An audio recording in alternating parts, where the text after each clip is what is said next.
Mbote bonjour na balandinyo surtout ya Ronsi News TV vedia ndeka katoloba kama ya sika quoi. Bokota polaire est grave. Mbanga na mbanga toujours. Alors j'ai dit un très grand merci déjà na caméraman Nanga Denis et un très grand merci à mon boss hein, donc les boss Jos, les kamikazes de la monnaie quoi. Merci beaucoup pour la confiance toujours. Et lelo na yambeli bino mutu moko o azo sala lisusu base makasi na monde théâtral ezali bongo Mobik ici. Bonjour Mobiki. Ouais, Mbote, bonjour, Ndekonangai. Alors déjà pour commencer, na opesa déjà mes condoléances na likambo ezwa kibino. Merci pareillement. Ok, déjà Mobiki ici poto kende moi lombango tala kaka likolo. Mobiki ici tozana na problème numéro 1 eza organisation ya matanga ya président Dadi Dikambala o taki koti kabiso.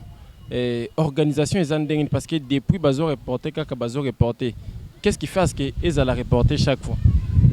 Bon, ça que bazo luka espace je crois.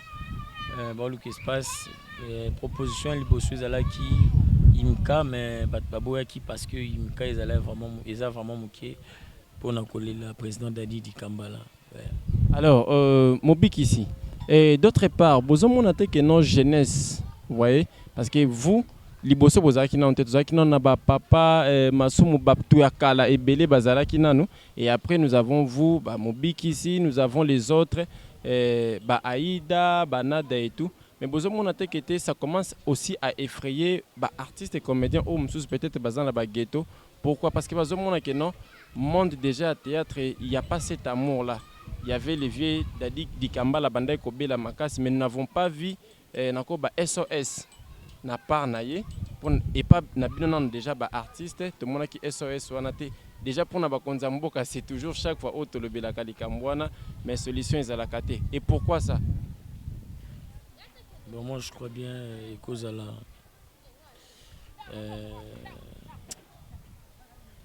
Omoni toi na pays membre où artiste est au pauvre, c'est parce que les droits d'auteur ils ont respecté. Yangwane senga som tabeli faut basangisa faut bazongisa soki ndeni. Or artiste normalement faut vivre par rapport il y a ba œuvre déjà comme ils ont respecté il faut ça la marque bon. Donc réponse est bon. Donc comme aussi longtemps les droits d'auteur ils ont respecté donc tout bando faka ba pauvre. Tondo zelaka ba songolo na ba mpakala ba ya ka sungaka biso tant to na likambo. Que biso motoko ça le boko na libenga pour que tout se faire soigner et c'est là cas difficile. Alors artiste Mobik ici, je pense que tout le monde a kaba mboka msusu, je pense que tout le monde a ba film ba Nigérian, tout le monde a ba ivoirien. Vous voyez, il y a eu un adage nakol ba adage un président, le fait président alors baka prenez-vous en charge. Au moment où chaque fois vous plaidez et pas ba autorité à mboka. Peut-être que vous avez moi anomalie, moi problème na musala na bino. Mais chaque fois que vous plaidez, mais le peu que vous avez, parfois na ba chaud na bino, ba bloko ba bengi sakabino. C'est insuffisant mon frère. C'est insuffisant par rapport à Mambo Belé. Hein? Donc c'est insuffisant. On a vous battez l'énergie non. Et alors insuffisant par rapport à œuvre ou tout ça là. Les coloniaux sont où ils ont piraté aux yeux de tout le monde. Donc, on a caché, ils ont vraiment insuffisant. Alors, une question de plus artiste. Artiste Mobik ici et pas papa, pas président vu de loin, que je salue déjà en passant. Et Nakoloba artiste Mobik ici Azanaye pour combien de temps? Parce que vous êtes toujours là. Vous êtes toujours là. Parce que tout le monde a payé. Wenge Panzana. Ou peut-être qu'un jour Kokiko Panzana. Mais vous êtes toujours là. Qu'est-ce qui fait que vous allez toujours confiant et pas papa Nayo? Je m'excuse. Déjà, je me sens à l'aise à permettre à Bisso Nyonso. Ou cause à l'avantage na Bisso Piaye et puis à groupe. À permettre à Bisso cause à la libre. On comprend? Donc, tous à la libre, tout ils appellent un monsieur qui place mon beaucoup un peu na présent dans un projet mon beau. Bo pe bo sali pe bo ke wake donc normal. Déjà ndenga zalara na biso tout le monde a kolongwa ko sala bo ils en ont loté. Comprendre? Déjà na groupe na biso na groupe na chaîne YouTube, yemo na chaîne YouTube, ngana za na chaîne YouTube, ba Mr Nyoso ba ndeko mususu bana ba chaîne YouTube na bango. Et dérange qui était ce pour na poster na tourner ba nini. Aye à tourner donc asala ngonde asala makambo na excusez. Ok, merci artiste Mobik ici. Alors artiste Mobik ici, so kokiko sala moi lo comment pona ba fanatique nyo surtout ya Ronsi News TV. To ebikete na ebike na zamu pandi ya Tata. Tata kokiko lo banini pona Ronsi News TV.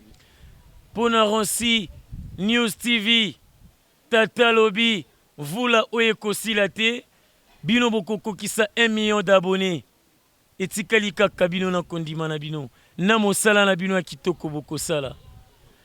Ngai na Tata déjà to s'abonner na Ronsi News TV. Pona nini yote. Tel tenda indoi na ngai. Yepe déjà à s'abonner. Na mwasi na Rachel Fouta. Ngwabi tenda ipe. Ye à s'abonner déjà. Na Ronsi News TV. Yo oyo. Olingi na nou ko s'abonner te sala o s'abonner. No kite. Makolo na ekobi mama biata. Alors Mobik ici. Et il y a encore une question qui me revient tout de suite là. Tout le monde qui présence il y a ba aîné nabino moi et Belé et pas maman donc première dame maman Denise Nyakeru. Je pense que nakati tout le monde qui paye sous ba jeune, nako ba jeune mais ba président déjà pour te bien avant ba président, tout le monde qui président fiston Sai tout le monde qui Xil Pechanga et ça signifie que liste wana ba reya ki batumsusu ou comment? Bon, je sais pas, je n'ai pas l'information donc je me réserve. Ok, ce que koki kolela vie dadi Dikambala na ndenge na bino ya ba artiste de ba humoriste okosa mwe loko moko boye pona famille o lelo bazana mawa bazana pasi et surtout pona bana na épée. Et une question encore, bana na ye, est-ce que vous les artistes vous allez penser également à eux après kokunda vie dadi Dikambala? Certainement tous tchaba cotisation certainement ils ont été. Alors quelque chose pour na kolela ya dadi o tout. Et Dikambala, ah dadi, yo kufite, po yo kokufaka na yote, lokola yo ponaka kozala artiste. Kasinga ipe, nazali kaka, kobattre, campagne na yo, kuna na paradiso. Ye a postulé, akoma mwanze pene ya Tata. Yo kozala mwanze oyo, akobanda, kolobana tina ba artiste comédien, pene ya Tata langai. Tika ete, molimo na yo, epe mana kimia. Mosuninde ekei, kasi molimo na yo te. Nanzile ba evre na yo, ba kotala kao seko na seko. Mosala ya malamu yo salaki ya kitoko. Tata pambola oli susu pene na ye. Artiste Mobik ici, parce qu'il y a eu des choses qui se sont dites sur les artistes, soi-disant, il y a eu des problèmes na bande qu'on a vu sur Bavivaka, na poto et tout.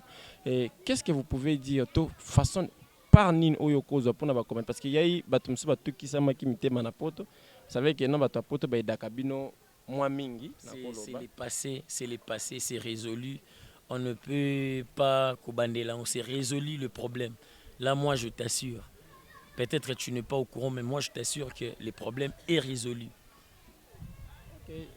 Artiste Sokopé ça moi bambote et puis moi ba communiquer sur ce pour na mon festival na qui sur ce festival du rire où ils allaient na Chypre yo aux allapé au parti. Ouais, festival du rire le mois de mars Mobik ici et son équipe on sera en Chypre. Mobik ici et son équipe on sera en Chypre. Turquie et puis la Grèce. Donc, Bongama, Bana Chypre du Nord, Bana Turquie, Bogali Bongongo, Yannick Longomba, pompage à cerveau toujours. Donc, Bozala prêt, Tozo Yawana, bana ya Grèce bozala prêt et puis tozoya wana quoi na mois de mars mobik ici déjà na 471 mbote na ngai na pesi na ndoi na ngai tel tendai maboko bank mobik ici tendai apesi yo mbote na bakisi lisusu na Rachel Futa mwasi na yo yo oyo zali ndoi na ngai Tatiana Cruz tala yo bengi mwasi ya ndoi mashini ya bote nzembo kitoko tata ba mwanzi na ngai eyo na ndoi na nga tolalaka te soki toyoki yango te mbote na yo ngwabi tendai mbote na yo mama Nancy Lito mbote na yo na Naomi Tendai pona nini te na yo Toto Tumba mobali ya molai avimba lokola dansi ya Nio Kalongo vimba vimba Toto Tumba vimbi kozwa ngai tembisi oyo liaka na kwanga nazali na mai na makila tata asalaki nzoto po eninganaka napesi mbote na yo Imad Kojok na mwasi na ye mama Diane batema mwana na bino oyo ekozala mokolo ya lomingo dimanche ngai mobikisi na kozala nakomemela bebe kado na ye Imad Kojok le sucre parfum de Londres tala ngai napesi yo mbote nabosani te mama colonel Titi Zola na mwana na ye Merdi Zola ya bino pe yango tala tala nde loboko esali soki okati ngai pe na kotinda bayanke bakanela o kasi wana yo lingi otrike obosani ke nga nazali kamba na yo ngai nazali kamba na yo kasi yo lingi otrike nga etala sali ignorance na nyongi na nga vraiment na nyongi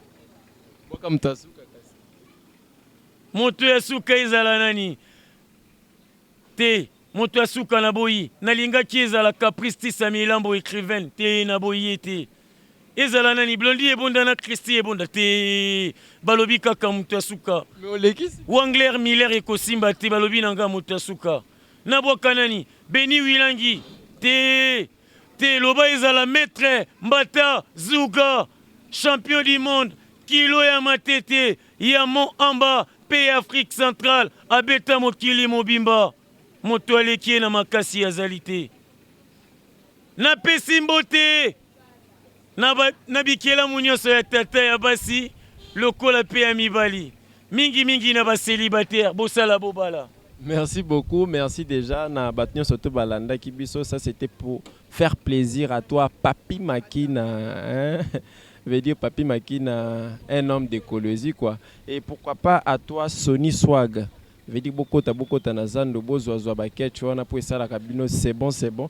Et à toi, Trésor Maluka, un Américain de plus, na Lexington. Déjà un très grand merci. Ogi Mouzeza, Arnold de Makila, les Kamikaze Yambongo. Merci beaucoup. Bouika Junior, Kalukani. Merci aux abino M de serviteurs Stone na moni tokoki déjà côté lema parce que émission est commis Bongo Nasoka. Abonnez-vous très massivement na Ronsi News TV. Tozana kaka pona kozwela bino ba news. Bino batu bozota la biso bo mega kape ko sunga kabiso bino mo boyebika ndenge kina ngo ekoma. Merci beaucoup à tous ceux qui se scotch na Ronsi News TV. Merci beaucoup. Ciao.